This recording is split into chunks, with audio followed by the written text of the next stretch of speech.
All righty. Thank you, Kristen. And South Texas ranchers are struggling to keep their cattle alive as those extreme drought conditions continue. Some are being forced to cut their herds or spend thousands on feed.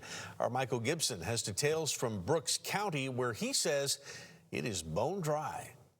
Ranchers here in Brooks County are having to sell off some of their cattle or bring in hay and even go to the store and buy feed because the drought has basically stripped their land of any grasses that these animals can survive on.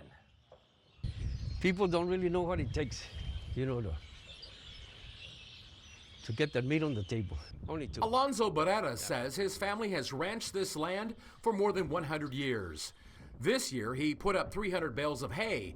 Now he's down to just 15 to be able to feed his Beefmaster cattle and also his exotics. We have to feed the wildlife because they don't have anything to eat. We got our black bucks and guys and deer. So besides the cattle, you got to feed those too. Barrera usually runs about 70 head of cattle, but has cut that herd in half because there's no grass and pastures are bare. I believe back in the 90s, we went through a little drought like this for about 3 years.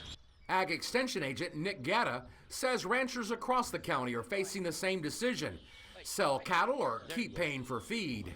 The drought is really taking a toll on them. The deer population is probably going to suffer. Nilgai dying.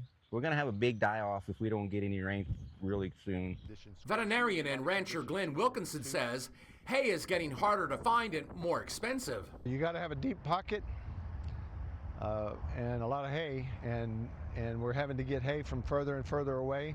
Ranchers say until it rains, they'll keep buying feed to keep their cattle and wildlife alive. And I've got a feed store, so that helps me out. Charge it to my wife.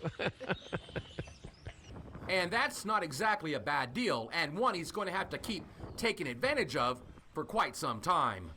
From Brooks County, Michael Gibson, 3 News.